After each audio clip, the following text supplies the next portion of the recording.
তো ধন্যবাদ, গৌরব প্রশংসা করি। তিনি আমাকে আশীর্বাদ করেছেন, অনেক অনেক আশীর্বাদ করেছেন। বিশেষ করে সুন্দর দিন তিনি আমাকে দেখতে দিয়েছেন। আহ তার অনুগ্রহের ছত্রছায়া রেখেছেন, তার জন্য প্রভুকে ধন্যবাদ দিই। আর বিশেষ করে তিনি আমাকে মনোনীত করেছেন তার বাক্যের জন্য, সেই জন্য প্রভুকে ধন্যবাদ দিই। পবিত্র প্রেমময় ঈশ্বর, তোমাকে আরেকটিবার সত্যি ধন্যবাদ দিই। প্রভু গো, তোমার অনুগ্রহ দিয়ে তুমি আমাকে এখনো বাঁচিয়ে রেখেছো, সুস্থ রেখেছো, আশীর্বাদ করে চলেছো। প্রভু যিশু, তুমি অনুগ্রহ দাও। তোমার বাক্য বলার যোগ্যতাও নেই, আমার ক্ষমতাও নেই, কিন্তু তোমার অনুগ্রহই আমাকে পারে তা বলাতে প্রভু। তাই পবিত্র আত্মা, তুমি আশীর্বাদ করো, এই মুখকে তুমি ব্যবহার করো। পবিত্র আত্মা, আমার যা কিছু, সমস্ত কিছু পবিত্র আত্মা তোমার হাতে সমর্পণ করি, তুমি আশীর্বাদ করো প্রভু গো। প্রভু যিশু, যদি কোনো ভুল করে থাকি, তোমার দৃষ্টিতে যেটা মনে হয়েছে ভুল, সেটা তুমি ক্ষমা করে দাও আমাকে প্রভু গো। তোমার সঠিক পথে আমাকে পরিচালনা করো। সমস্ত গৌরব মহিমা তুমি নাও প্রভু জি। সেই বাক্যের মধ্যে থেকে সমস্ত সকলে যেন বুঝতে পারে, আশীর্বাদ যুক্ত হয় প্রভু, নিজেদের জীবনে আরেকটি বার যেন চলতে পারে প্রভু, তুমি অনুগ্রহ দান করো। থ্যাংক ইউ যিশু, রাজাদের রাজা, প্রভু তো যিশু, তোমাকে ধন্যবাদ দিই। প্রভু যিশু, নেট কানেকশন কে ঠিক রাখো প্রভু। সমস্ত গৌরব মহিমা তোমাকে দিয়ে প্রার্থনা যিশু তোমার নামে চাই, আমেন। আমেন। আমি জানি, তবু আরেকটি বার ঈশ্বর আমাকে আজকে দিয়েছেন এই বিষয়টা বলতে। তা দেখি এফেসীয় মণ্ডলীর কাছে সাধু যোহন বলছেন, প্রকাশিত বাক্য তার 2 অধ্যায় 1 পদ থেকে আমরা 7 পদ পর্যন্ত পড়বো, 1 থেকে 7 পদ পর্যন্ত পড়বো। প্রকাশিত বাক্য তার 2 অধ্যায় 1 থেকে 7 পদ পর্যন্ত পড়বো। কে একজন পড়ুন। পড়ছি আমি, হ্যাঁ। হুম হুম। এশিয়াস্ত সপ্ত মণ্ডলীর প্রতি স্বর্গনিবাসী যিশুর আদেশ। উপরের হেডিং, ইফিসস্থ মণ্ডলীর দূতকে লিখো, যিনি নিজ দক্ষিণ হস্তে সেই সপ্ত তারা ধারণ করেন, যিনি সেই সপ্ত সুবর্ণ দিব্যিক্ষের মধ্যে গমনাগমন করেন। তিনি এই কথা কহেন, আমি জানি তোমার কার্য সকল এবং তোমার পরিশ্রম ও ধৈর্য, আর আমি জানি যে তুমি দুষ্টদিগকে সহ্য করিতে পারো না, এবং আপনাদিগকে প্রেরিত বলিলেও যাহারা প্রেরিত নয় তাহাদিগকে পরীক্ষা করিয়াছ ও মিথ্যাবাদী নিশ্চয় করিয়াছ, এবং তোমার ধৈর্য আছে, আর তুমি আমার নামের জন্য ভার বহন করিয়াছ, ক্লান্ত হও নাই। তথাচ তোমার বিরুদ্ধে আমার কথা আছে, তুমি আপন প্রথম প্রেম পরিত্যাগ করিয়াছ। অতএব স্মরণ করো কোথা হইতে পতিত হইয়াছ, এবং মন ফিরাও ও প্রথম কর্ম সকল করো। নতুবা যদি মন না ফিরাও, আমি তোমার নিকটে আসিব ও তোমার দিব্যিক্ষ স্বস্থান হইতে দূর করিব। কিন্তু এইটি তোমার আছে, আমি যে নিকোলিয়াতীয়দের কার্য ঘৃণা করি তাহা তুমি ঘৃণা করিতেছ। যাহার কর্ণ আছে সে শুনুক। আত্মা মণ্ডলীগণকে কি কহিতেছেন, যে জয় করে তাহাকে আমি ঈশ্বরের পরম দেশস্থ জীবন বৃক্ষের ফল ভোজন করিতে দিব। আমেন। Amen amen. প্রভুকে ধন্যবাদ, গৌরব প্রশংসা করি। এখানে আমরা দেখি প্রকাশিত বাক্য তার 2 অধ্যায় 3 অধ্যায় যদি আমরা দেখি, মোট 7টা মণ্ডলীর কথা বলা হয়েছে, বা 7টা চার্চ বা মণ্ডলীর কথা বলা হয়েছে। প্রত্যেকটা মণ্ডলীতে একটি বিশেষ একটা বিষয় বলা হয়েছে, যা প্রত্যেকটা মণ্ডলীর বিষয়ে একটা লিঙ্ক আছে, একটা যোগাযোগ সূত্র আছে। সেটা কি না, 2 অধ্যায় 7 পদটা যদি আমরা দেখি, যার শুনবার কান আছে সে শুনুক। পবিত্র আত্মা মণ্ডলীগুলোকে কি বলছেন, যে জয়ী হবে তাকে আমি ঈশ্বরের পরম দেশের জীবন বৃক্ষের ফল খেতে দেব। এই বিষয়টা প্রত্যেকটা মণ্ডলীর মধ্যে সিমিলারিটি আছে, মানে একই রকমের আছে। কেননা ঈশ্বর চাইছিলেন এই সপ্তম মণ্ডলী অর্থাৎ 7টা মণ্ডলীর মধ্যে দিয়ে সমস্ত পৃথিবীর মণ্ডলীর মধ্যে দিয়ে কথা বলতে। সাধু যোহনের মধ্যে দিয়ে তিনি শিক্ষা দিতে চাইছিলেন সমস্ত পৃথিবীর মণ্ডলীগণকে। যেভাবে আমরা দেখি, আহ এই যে 7টি মণ্ডলীর প্রত্যেকটিতে যে বিশেষ বার্তা আছে সেটা তো আমরা জানলাম, কিন্তু এবারে দেখি প্রকাশিত বাক্য তা 2 অধ্যায় 1 থেকে 6 পদটি শুধুমাত্র ইফিসীয় মণ্ডলীকে উদ্দেশ্য করে বলা হয়েছে। ঠিক সেইভাবে এই বিষয়টা আমরা একটু যদি দেখি, সাধু পৌল প্রথম নতুন নিয়মে যে তার চিঠিগুলি লিখেছিলেন 7টি চার্চ বা মণ্ডলীকে। আমরা দেখি রোমিওদের জন্য লিখেছিলেন বা রোমিও মণ্ডলীকে লিখেছিলেন, করিন্থীয়দের মণ্ডলীকে লিখেছিলেন, গালাতীয় মণ্ডলীকে লিখেছিলেন, ইফিসীয় মণ্ডলীকে লিখেছিলেন, ফিলিপিও মণ্ডলীকে লিখেছিলেন, কলসীয় মণ্ডলীকে লিখেছিলেন, থিসসলুনিকীয় মণ্ডলীকে লিখেছিলেন। এই 7টা মণ্ডলীকে সাধু পৌল যে চিঠিগুলো লিখেছিলেন, বর্তমান যুগে প্রথম শতাব্দীতে তিনি লিখেছিলেন, কিন্তু বর্তমান যুগে এই যে বর্তমান এই শতাব্দীতে সারা পৃথিবীর প্রত্যেকটা খ্রিস্টানদের জন্য এটা প্রযোজ্য। ঠিক সেই রকম ভাবে আমরা প্রকাশিত বাক্য তার 2 অধ্যায় থেকে 3 অধ্যায় যে মণ্ডলীগুলোর কথা বলা হয়েছে, সাধু যোহনকে প্রভু যিশু যে দর্শন দিয়ে যে মণ্ডলীর কথা বলেছেন, তার মধ্যে একটা সিমিলারিটি আছে। এটার মধ্যে দিয়ে হয়তো তখন প্রথম শতাব্দীতে ঘটনাটা ঘটেছিল, কিন্তু বর্তমান শতাব্দীতেও এটা খুবই অ্যাপ্লিকেবল, মানে একটা গ্রহণযোগ্যতা এটা প্রযোজ্য আমাদের জন্য, আজও বর্তমান যুগে আমাদের জন্য প্রযোজ্য। কেননা এই যে সেখানে দেখি সে 7টা মণ্ডলীর মণ্ডলীর কাছে যেটা লিখছে পত্র, এটা দূতগণদের কাছে, ইফিসীয় শহরের মণ্ডলীর দূতের কাছে, অর্থাৎ ইফিসীয় মণ্ডলীর যে দূত, অর্থাৎ যে বার্তাবাহক, সেই বার্তাবাহককে বর্তমান যুগে হচ্ছে আমাদের মণ্ডলীর যারা লিডার তাদের জন্য। এই মণ্ডলীর লিডারদের মধ্যে দিয়ে যাচ্ছে কোথায়? সমগ্র মণ্ডলীর কাছে প্রভু যিশু বলতে চাইছেন। কেননা আমরা যদি দেখি প্রকাশিত বাক্য তো 1 অধ্যায় 5 পদে, সেখানে লেখা আছে যিশুই বিশ্বস্ত সাক্ষী, একমাত্র যিশুই বিশ্বস্ত সাক্ষী। তিনি আমাদের সাক্ষ্য দিচ্ছেন। কি সাক্ষ্য দিচ্ছেন?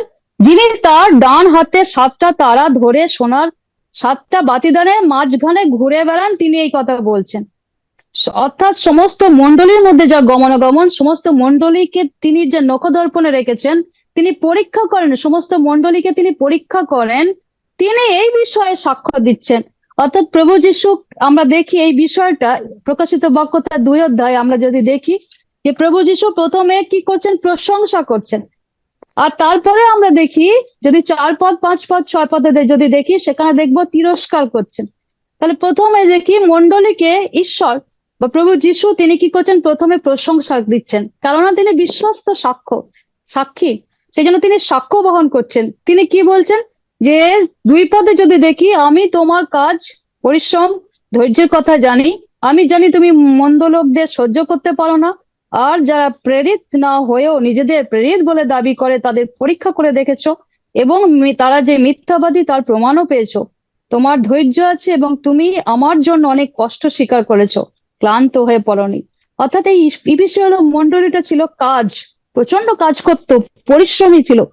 ইফিসীয় মণ্ডলীটা ব্যস্ত মণ্ডলী ছিল।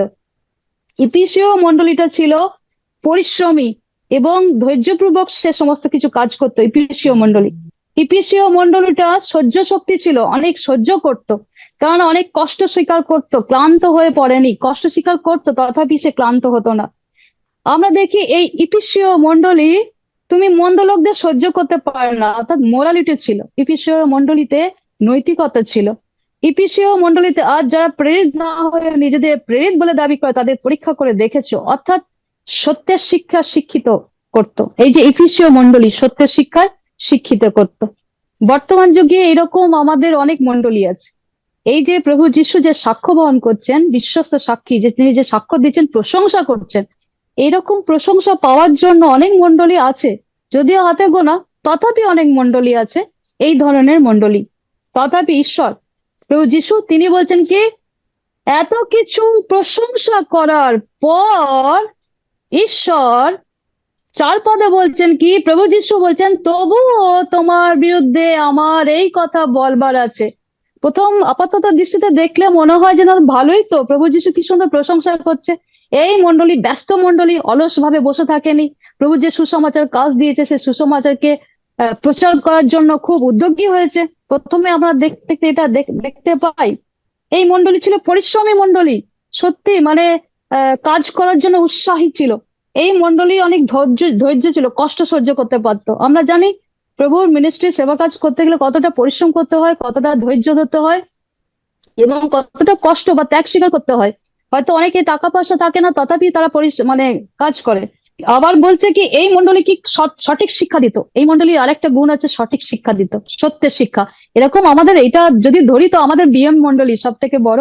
ঈশ্বরকে ধন্যবাদ দিই, একটা অহংকারের, এটা আত্মিক অহংকারের বিষয় যে প্রভু এই জিনিসগুলো ধরা যাকে বিয়ে মণ্ডলীতে দিয়েছেন।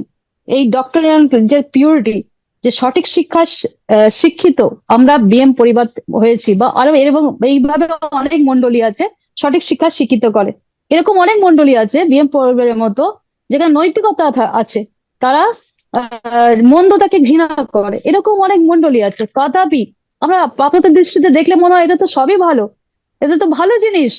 কিন্তু তথাপি প্রভু যিশু কি চান? প্রভু যিশু চান, তবুও তোমার বিরুদ্ধে আমার এই কথা বলবার আছে যে আমার প্রতি প্রথমে তোমার যেরকম ভালোবাসা ছিল তা তুমি হারিয়ে ফেলেছো। এত কিছুর পর এইবার প্রভু যিশু কি করছেন? বকুনি দিচ্ছেন। প্রথমে প্রশংসা করার পর প্রভু যিশু কি করছেন? এবার সমালোচনা করছেন। কি বলছেন?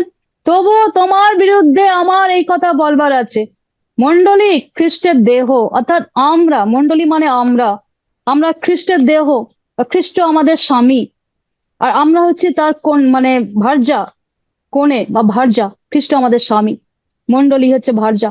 তো এই মণ্ডলী হচ্ছে দেহ, খ্রিস্টের দেহ। আর এত কিছু করার পরও একটা জিনিস তিনি আমাদেরকে সমালোচনা করছেন, অভিযোগ করছেন। কি অভিযোগ করছেন? না, প্রথম প্রেম পরিত্যাগ করেছো, যেরকম ভালোবাসা আগে ছিল তা তুমি হারিয়ে ফেলেছো। সত্যি করে আমরা যারা বিএম পরিবারে যারা নতুন প্রভুকে জানছি তারা, আর আমরা যারা অনেক দিন ধরে প্রভুকে জেনে এসেছি, প্রথম যখন প্রভু যিশু আমাদেরকে নিয়ে আসলেন তার রাজ্যে, অর্থাৎ মনোনীত করলেন, যখন আমরা প্রথম এনকাউন্টার হলো প্রভু যিশুর সাথে, যখন আমরা প্রভু যিশুর কে পেলাম, অনুভব করলাম, তখন সেই সিচুয়েশনটা একবার প্রভু যিশু বলছে ভেবে দেখো, ভাবো সেই জায়গাটা ভেবে দেখো।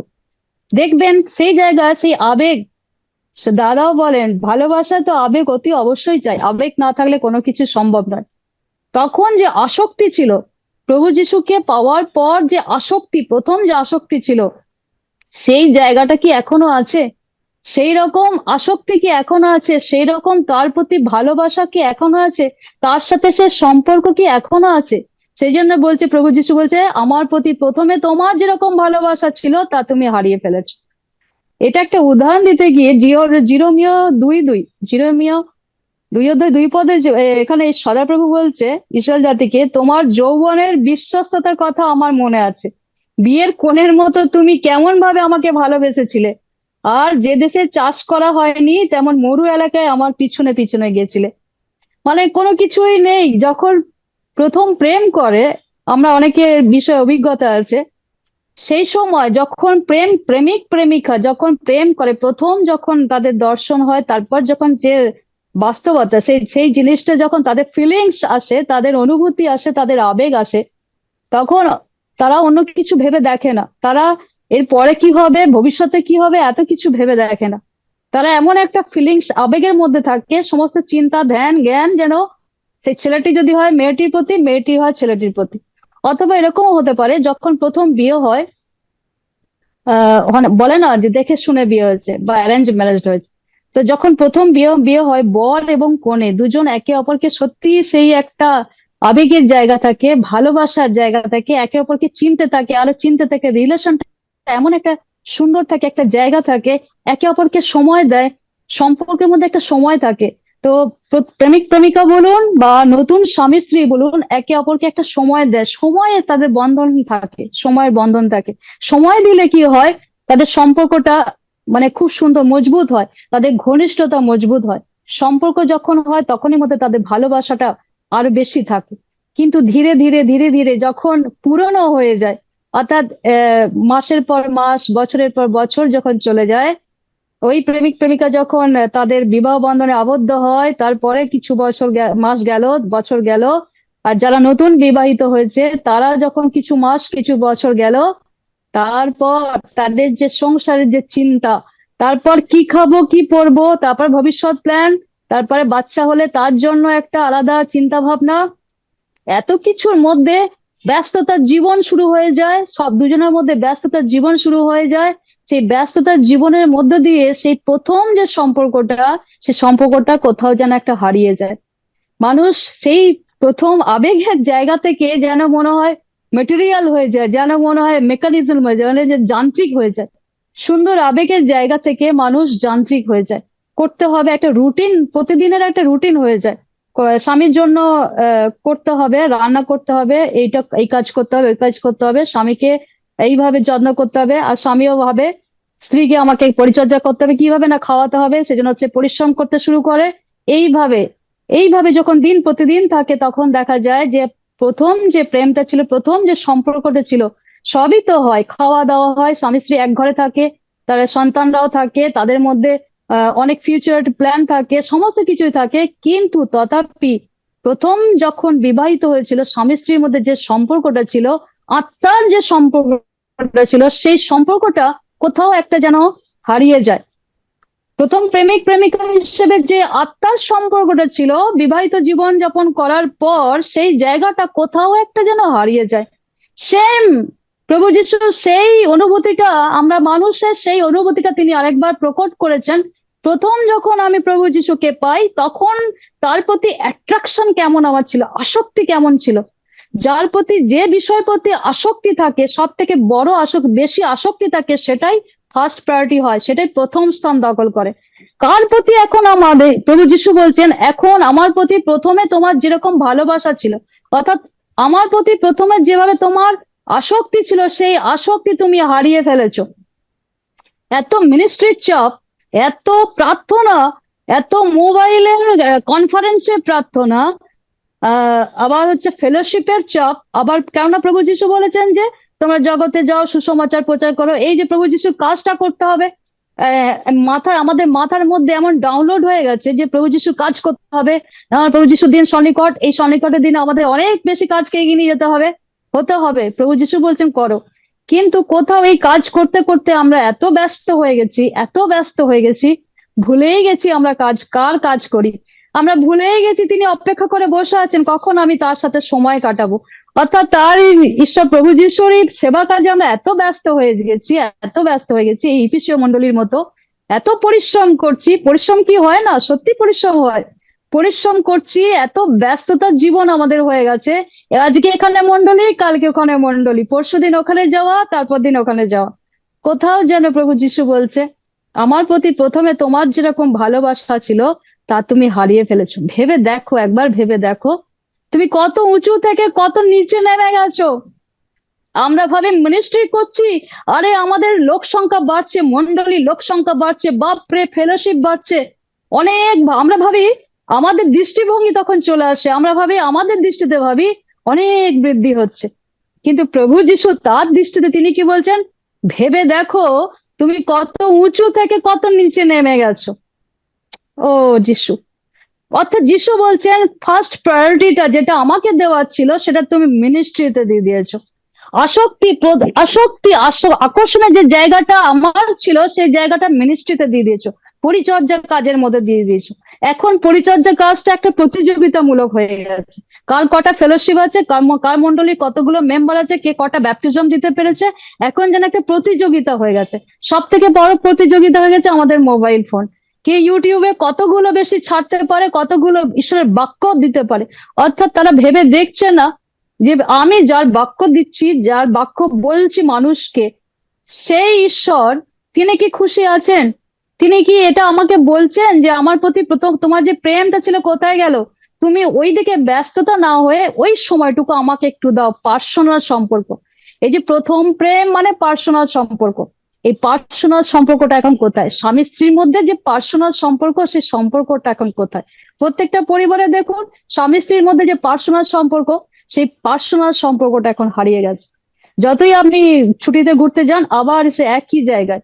তো যে এটা ঈশ্বর এখানে বলতে চাইছেন, তথাপি আমার প্রতি প্রথমে তোমার যেরকম ভালোবাসা ছিল, তা তুমি হারিয়ে ফেলেছো। ভেবে দেখো তুমি কত উঁচু থেকে কত নিচে নেমে গেছো। আমাদেরকে চেতনা দিচ্ছেন এই ইফিসীয় মণ্ডলীর মধ্যে দিয়ে, সেই লিডারদের মধ্যে দিয়ে সমস্ত মণ্ডলীকে প্রভু যিশু আজকে একবার এই ডিএম পরিবারের প্রত্যেক জনকে প্রভু যিশু আরেকবার চেতনা দিচ্ছেন কি, তুমি ভেবে দেখো তুমি কত উঁচু থেকে কত নিচে নেমে গেছো। তিনি এখানেই শেষ করেননি, এর পরেও আর একটা কথা আছে, এই অবস্থা থেকে তুমি মন ফিরাও। আমরা মন ফেরানোর জন্য আর কি বলছে, এই অবস্থা থেকে মন ফিরাও এবং প্রথমে যেসব কাজ করতে তাতে ফিরে যাও। আমরা মন ফেরানোর জন্য, আমরা অন্যদেরকে মন ফেরানোর জন্য ব্যস্ত হয়ে যাচ্ছি। আমরা সেই কাজে ব্যস্ত হয়ে গেছি, অন্য মানুষদের মন পরিবর্তন করতে হবে, তাদেরকে পরিত্রাণের রাস্তা দেখাতে হবে, প্রভু যিশু বলেছেন, সেদিকে আমরা ছুটছি।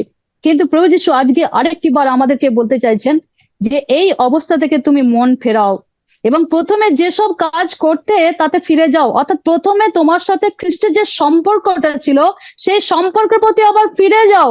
খ্রিস্ট এটাই চায় যে আগে আমাকে ব্যক্তিগত সময় দাও। সম্পর্ক মানেই হচ্ছে ব্যক্তিগত সময়। আজকে হাজব্যান্ড ওয়াইফের মধ্যে সেই ব্যক্তিগত সময়টা নেই। এত কাজে ব্যস্ততা মানে পৃথিবী ব্যস্তর সাথে সাথে পরিবারগুলো এত ব্যস্ত হয়ে গেছে, তাদের সন্তানদের ভবিষ্যৎ নিয়ে এত ব্যস্ততা হয়ে গেছে, তাদের হাজব্যান্ড ওয়াইফের যে পার্সোনাল সম্পর্ক, সে সম্পর্কটা নেই। কেন না তারা একে অপরকে সময় দিতে পারে না। সেই জন্য প্রভু যিশু বলছেন কি, প্রথমে যেসব কাজ করতে তাতে ফিরে যাও। প্রথমে কি ধরনের কাজ করা হতো? প্রথমে ওই প্রভু যিশু কথা বলা হতো, কখন এসে একটু বাক্য পড়বো, বাক্যের মধ্যে আবার ঢুকবো, কি আছে, যখন সময় পাবো প্রভু যিশু প্রার্থনা করা। এই যে জায়গাটা, এই জায়গাটাতে প্রভু যিশু বলছে মন ফেরাও। যদি তুমি মন না ফেরাও, তাহলে আমি তোমার কাছে এসে তোমার বাতিদানটা তার জায়গা থেকে সরিয়ে ফেলবো। ঈশ্বর আরেকটি বার চেতনা দিচ্ছেন, কি বলছেন? আসক্তি হও। কিসে আসক্তি হও? প্রভু যিশু বলছেন আমার সাথে আসো, আমার উপর আসক্তি হও, পার্সোনাল সম্পর্ক করো। যদি তুমি না করো, অনেক কিছু শর্ত প্রভু যিশু এখানে দিচ্ছেন। প্রথমে তিনি আমাদেরকে প্রশংসা করলেন, তারপর তিনি আমাদেরকে তার অভিযোগ দেখিয়ে দিচ্ছেন, তারপর তিনি বলছেন এবার ভেবে দেখো, এখন চেতনা দিচ্ছেন। তারপর তিনি কি বলছেন? যদি তুমি মন না ফেরাও, তাহলে আমি তোমার কাছে এসে তোমার বাতিদানটা তার জায়গা থেকে সরিয়ে ফেলবো। ঈশ্বর আমাদের মধ্যে যে এখনো স্পিরিচুয়ালিটি দিয়েছে, সেই আধ্যাত্মিকতা দিয়েছে, সেই আধ্যাত্মিকতার শক্তি কিন্তু আমরা হারিয়ে ফেলবো যদি আমরা যিশুর সাথে সম্পর্ক না করি। আমাদের মধ্যে যে প্রত্যেকের মধ্যে পবিত্রতাকে দেওয়া হয়েছে, আমরা যখন ব্যাপটিজম নিয়েছি তখন পবিত্রতাকে দিয়েছি। এই পবিত্রতাকে ডেভেলপ করতে, মানে সম্পর্কটা ডেভেলপ করতে হয়। আর সে প্রভু যিশু বলছে যদি আমার মধ্যে তোমার সম্পর্কই না থাকে, তুমি যদি মন না ফেরাও, তাহলে আমি তোমার কাছে এসে তোমার বাতিদানটা তার জায়গা থেকে সরিয়ে ফেলবো। অর্থাৎ স্পিরিচুয়ালিটি আমাদের জীবন থেকে যে কোথায় সরে যাবে আমরা নিজেরাও বুঝতে পারবো না। তবে এই একটা গুণ তোমার আছে, যে নিকোলাইতীয়রা যা করে তা তুমি ঘৃণা করো, আর আমিও তা ঘৃণা করি। তথাপি ঈশ্বর আরেকটা তার সম্পর্কের জায়গা থেকে তিনি আরেকটি বার আমাদের প্রশংসা দিচ্ছেন। কি? এই নিকোলাইতীয়রা আমরা এই বিষয় সম্পর্কে, এই ব্যক্তিদের সম্পর্কে আমরা বিশেষ কিছু জানি না এই বাক্যে, তবুও ধরা যায় নিকোলাইতীয়রা কি করতো না, দুর্নীতিগ্রস্ত ছিল। এবং আমরা দেখি আমাদের মণ্ডলীগুলোর মধ্যে এরকম অনেকে আছে, এইরকম তাদের চরিত্রের মতো অনেক চরিত্র আছে। তারা ডোমিনেট, অপরপক্ষে এটাও হতে পারে যে তারা ডোমিনেট করতে চায়, দমন করতে চায়। তো সেই জন্য সেই রকম আমরা ঘৃণা করি, অনেক মণ্ডলী আছে এরকম ঘৃণা করে, আমরাও ঘৃণা করি। কেন? প্রভু যিশু একেবারে প্রশংসার জায়গা বলছে তুমি ঘৃণা করো আর আমিও তা ঘৃণা করি। তথাপি তিনি আমাদেরকে বলছেন মন ফেরাও। কেননা আমরা অন্যজনকে বলছি তোমরা মন ফেরাও, স্বর্গরাজ্য সন্নিকট হলো। কিন্তু প্রভু যিশু আজকে আমাদেরকে বলছে তোমরা মন ফেরাও, তোমার প্রথম যে আসক্তি আমার উপর ছিল সেই আসক্তি আমার উপর করো। কারণ 7 পদ, ভেরি ইম্পর্টেন্ট পদ, যার শুনবার কান আছে সে শুনুক। পবিত্র আত্মা মণ্ডলীগুলোকে কি বলছেন? অ্যাকচুয়ালি খ্রিস্টের আত্মা মানে পবিত্র আত্মা, তিনি মণ্ডলীগুলোকে অর্থাৎ লিডারদেরকে, অর্থাৎ আমাদেরকে তিনি বলছেন, প্রত্যেকটা মণ্ডলী পরিবারকে তিনি বলছেন, প্রত্যেকটা মণ্ডলীর সদস্যকে তিনি বলছেন, লিডারদের সাথে সদস্যদেরকেও তিনি বলছেন। কে বলছেন? পবিত্র আত্মা কি বলছেন সেটা সে শুনুক, যার শুনবার কান আছে সে শুনুক। খ্রিস্ট তো বাক্য দিয়েই দিয়েছেন, কিন্তু যে এই সব কথা শুনে ফিরতে পারবে, মন ফেরাতে পারবে, সে কি হবে? সে যে জয়ী হবে, তাকে আমি ঈশ্বরের পরম দেশের জীবন গাছের ফল খেতে দেব। ঈশ্বর চান যে তার মণ্ডলীগুলো, অর্থাৎ আমরা, তার দেহ তো আমরা, এই মণ্ডলীগুলো যেন বিজয়ী লাভ করে, সমস্ত দিক থেকে বিজয়ী হয়। আমরা তো প্রভু যিশু আমাদের যে প্রশংসা দিয়েছেন তাতে মনে হয় আমরা বিজয়ী হয়ে গেছি। কিন্তু তিনি কেননা তিনি ঈশ্বর, তিনি নিখুঁত। ওই জন্য তিনি চান তার মণ্ডলী, তার দেহ নিখুঁত হবে। আর সেই জন্য কেননা তার সাথে তো বসবাস করতে হবে, সেই জন্য তিনি চান আমি যেমন নিখুঁত, আমার মণ্ডলী, আমার লোকজন, আমার প্রিয়জন, তারাও হবে নিখুঁত। আর সেই নিখুঁতর দিক থেকে প্রভু যিশু বলছেন যে আমার প্রতি প্রথমে যে তোমার প্রেম ছিল সেই প্রেমটা ফিরিয়ে নাও, তাহলে কি হবে? তুমি জয়ী হবে। আর যখন আমরা জয়ী হব, তখন আমরা ঈশ্বরের পরম দেশের জীবন গাছের ফল খেতে দেব। তিনি আমাদেরকে ফল খেতে দেবেন। আমি অর্থাৎ খ্রিস্ট, তিনি ঈশ্বরের পরম দেশের জীবন গাছের ফল তিনি খেতে দেবেন। আমাদের প্রত্যেকের প্রত্যাশা আছে। আমরা আজকে অন্তিম সময়ে পৌঁছেছি। আমরা যখন বাইবেল স্টাডি করছিলাম মত্তি 24 অধ্যায়, আমরা আমাদের মেরিনা সরকার দিদি বলছিলেন ওই যে বাক্যগুলো, বিদ্যুৎ যেমন চমকায় আর যেমন শকুন মৃত্যু যখন যেখানে হবে সেখানে তার আগে যেমন শকুন উপস্থিত হয়, অর্থাৎ এইসব ঘটনাগুলো দেখে বুঝতে হয় যে সময় উপস্থিত। বর্তমান দিনে পৃথিবীর যে সময় চলছে সেই সময়গুলো দেখে বুঝতে হয় যে সত্যি সময় সন্নিকট। আর এই সময় সন্নিকটের দিনে প্রভু যিশুকে পাঠিয়েছিলেন, এবং তার মধ্যে দিয়ে পবিত্র আত্মা বর্তমানে তিনি সহায়ক ঈশ্বর, তিনি আমাদেরকে সাহায্য করছেন। তিনি আমাদের বলছে পবিত্র আত্মা মন্ডলীগুলোকে কি বলছেন সে শোনো, আমাদের আত্মিক কান যেন প্রভু বলছে তোমরা খুলে দাও, আত্মিক চোখ যেন খুলে দাও, কান খুলে দাও, যেন তোমরা শুনতে পাও যে আমি কি কথা বলছি। কেননা বিজয়ী মন্ডলী ছাড়া কেউ কেউ স্বর্গরাজ্যে যেতেই পারবে না, যে যতই বলুক। বিজয়ী মন্ডলী কারা, কারা বিজয়ী হবে, এই যে ঈশ্বরের দেখাচ্ছেন প্রভু যিশু সাধু জোহনের মধ্যে দিয়ে যে প্রকাশিত বাক্য 2-3 মধ্যে দিয়ে যে মন্ডলীর কথা বলেছেন, যে বিজয়ী মন্ডলী, তার মধ্যে একটা হচ্ছে ইফিসীয় মন্ডলীকে কথা বলতে বলছেন। বর্তমানে আমরা ইফিসীয় মন্ডলী, এই ইফিসীয় মন্ডলীর মধ্যে অনেক কিছু আছে যেটা যিশু প্রশংসা করছে, কিন্তু একটি বিষয় খুঁত থেকে যাচ্ছে, সেটা হচ্ছে প্রথম প্রেম পরিত্যাগ করছে। মানুষ এত বেশি ব্যস্ত হয়েছে, ব্যস্ততার মাঝে মাঝে তার প্রথম প্রেম শীতল হয়ে গেছে। প্রভু যিশুর প্রতি যে প্রথম আকর্ষণ সেটা কোথাও একটা শীতল হয়ে গেছে, যেটা যেমন আমার হয়েছিল। একটি ছোট্ট সাক্ষ্য দিয়ে আমি আজকের এই ঈশ্বরের বাক্য শেষ করব। এই প্রথম প্রেমটা, কেননা প্রভুকে বলেছিলাম যে প্রভু যতক্ষণ না তুমি আমার মধ্যে সেই জিনিসটা আমি বুঝতে পারছি তোমার পবিত্র আত্মায়, আমি যতক্ষণ না নিজেকে সংশোধন করব ততক্ষণ তো আমি বাক্য দিতে পারি না। কারণ যখন আমি সংশোধন করি তখন আমি বাক্য দিতে পারি, কেননা বিচারের সময় আমি নির্দোষ বলে প্রমাণিত হই। কিন্তু যে বিষয়ে আমি বাক্য দেব সেই বিষয় যদি আমার নিজের জীবন যদি ঠিক না থাকে, তাহলে বিচারের দায় আমাকে পড়তেই হবে। সেই জন্য প্রভু যিশু এই বিষয়টা অনেক দিন থেকে আমার মনের মধ্যেই ছিল। তো ঈশ্বরকে ধন্যবাদ দিয়ে আজকে তিনি আমাকে যোগ্য করেছেন। প্রথম প্রেম আমারও ছিল, প্রথম প্রেম সত্যি আমি হারিয়ে ফেলেছিলাম, বলতে এতটুকু দ্বিধাবোধ করি না, আমি প্রথম প্রেমকে হারিয়ে ফেলেছিলাম 2002 সালে, যখন 1-2 সালে মানে মাঝামাঝিতে যখন আমি প্রভু যিশুকে পাই, তার যে প্রেম, সেই প্রেম মানে তখন এমন একটা আকর্ষণ ছিল, যখন সবাই ঘুমিয়ে পড়তো তখন আমি আস্তে আস্তে ছাদে যেতাম, যখন আমি দেখতাম সবাই ঘুমিয়ে পড়তো কি, তখন দেখতাম মানে আমার মা বাবা যখন ঘুমিয়ে পড়তেন আমি তখন ছাদে যেতাম এবং প্রভুর সাথে সময় কাটাতাম, এবং এত বেশি ঈশ্বরের উপস্থিতি থাকতো। এবং আবার ঠিক সময়ে প্রভুকে বলতাম প্রভু তুমি আমাকে নিচে নামাও, আবার নেমে পড়তাম, আমার পরিবার কোনোদিন জানতেও পারতো না। আর যে বাড়িতে আমরা ভাড়া ছিলাম সেই বাড়িতে ওদের মধ্যে থেকে আমি যাই হোক প্রভু যিশু সম্পর্কে আরো একটু জানতে পেরেছি। তো সেই একটা মাসি আসতেন ওনাদের বাড়ি, তিনি যখন আসতেন তখন বাক্যও বলতেন, বাক্য বলার টাইমটা হচ্ছে ঠিক রাতে শুতে যাবে তখন তারা আলোচনা করতো। আর আমার নিচের ভাড়া থাকতাম, নিচের তলায় থাকতাম, আর আমি নিচে থেকে শুনতাম যে প্রভু যিশুর কথা কি বলছে। আমার এত বেশি অ্যাট্রাক্টেড হতাম, এত বেশি শোনার জন্য। বলে না, যদি ভালোবাসা হয় প্রেমিক প্রেমিকার সম্পর্কে বা এরকম একে অপরের সাথে, মানে প্রশংসার কথা শুনতে খুব ভালো লাগে। তো আমারও খ্রিস্টের কথা শুনতে এত ভালো লাগতো, আমি পা টিপে টিপে আস্তে আস্তে যেতাম তাদের দরজার কানে, গাছে গিয়ে চুপ করে কান দিয়ে বসে থাকতাম যে কি বলছে শোনার জন্য। এরকম অবস্থা হতে হতে অন্ধকার থাকতো, পুরো সিঁড়িটা অন্ধকার থাকতো, সেই অবস্থা যেতে যেতে আমি একদিন হয়েছিল আমি পড়ে গেছি, ওপরের সিঁড়িতে একদম নিচের সিঁড়িতে পড়ে গেছি।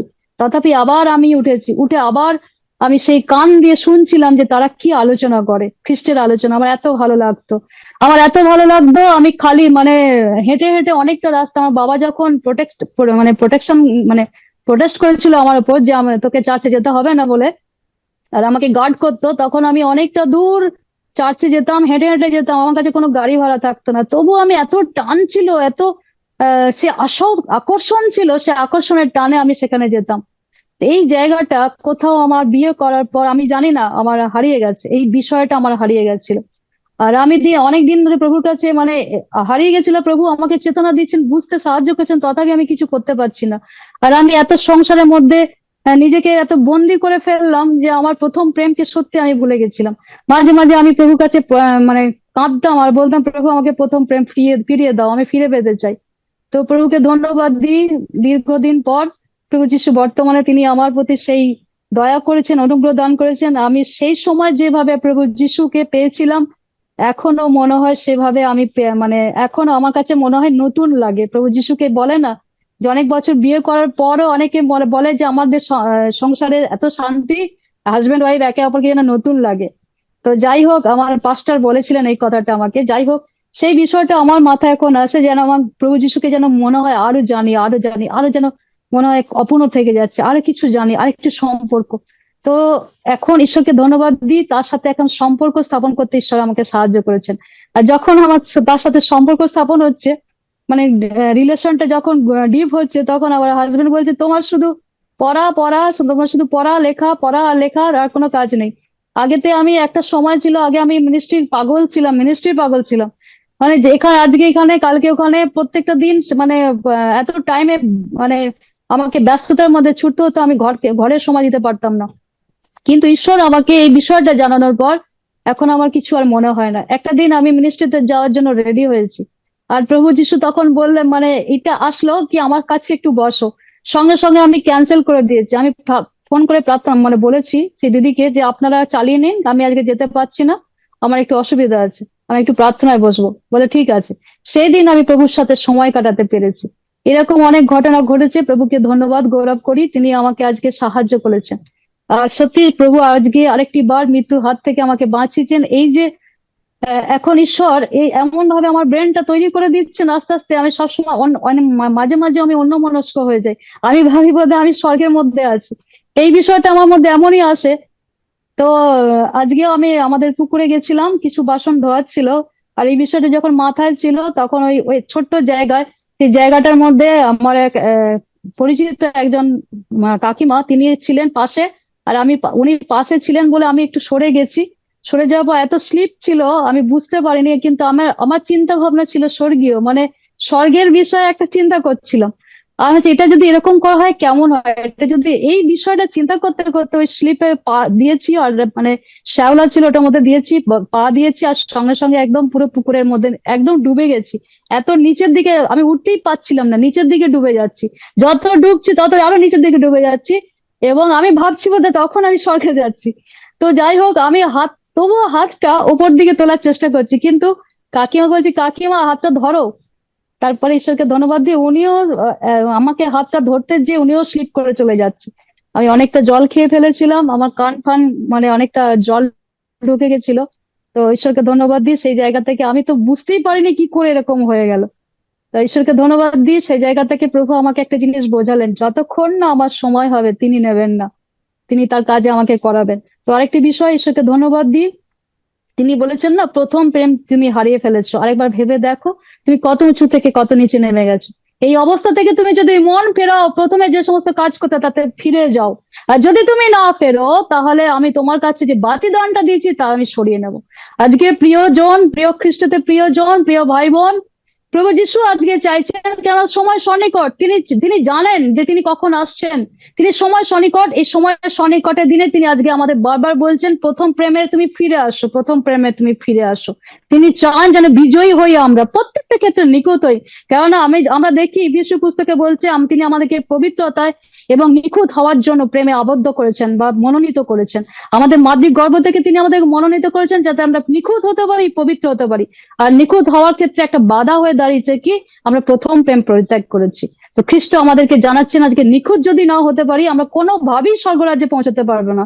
আমরা খ্রিস্টের সন্তানেরা, আমরা যারা ভাবছি যে এইসব কাজ করে গেলে আমরা হয়তো স্বর্গে পৌঁছাবো, কিন্তু ঈশ্বর তার বাক্যে আজকে ইফিসীয় মণ্ডলীর মধ্যে দিয়ে দেখাচ্ছেন যে প্রশংসা করেছেন ঠিকই, কিন্তু তার মধ্যে একটি খুঁত ছিল, যে খুঁতের মধ্যে দিয়ে কোনোভাবেই স্বর্গে যাওয়া সম্ভব হবে না। যদি বিজয়ী না হই, যদি জয়ী না হতে পারি, তাহলে কেমন করে সে পরম দেশে যাবো আর সে জীবন বৃক্ষের ফল খাবো। তিনি আমাদেরকে আজকে মণ্ডলীর মধ্যে শিক্ষা দিতে চাইছেন। আরেকটি বার তিনি আমাকে ব্যবহার করেছেন, প্রভুকে ধন্যবাদ দিই যে প্রথম প্রেমে তুমি আমাকে প্রথম প্রেম করো, সেই জায়গা থেকে তুমি ফিরে আসো। তো প্রিয় ভাই বোন আমার, প্রভু যেভাবে আমাকে শিক্ষা দিয়েছেন, অনেক চেতনা দিয়েছেন, শিক্ষা দিয়েছেন, আজকে আমারও একটা বলার বিষয় আছে, যেন আমরা প্রথম প্রেম ঈশ্বর কাছে নিয়ে আসি, যেটা হারিয়ে গেছে সেটা যেন নিয়ে আসি। আর ঈশ্বর খুশি হবেন, আর ঈশ্বর খুশি হলে আমরা ঈশ্বরের সাথে, প্রভু যিশুর সাথে সেই জায়গায় যাব যে জায়গায় তিনি আছেন, এবং একসাথে প্রভু ভোজে আমরা বসতে পারবো। হালেলুয়া। প্রভু সবাইকে আশীর্বাদ করুক। জয় যিশু। Love you all.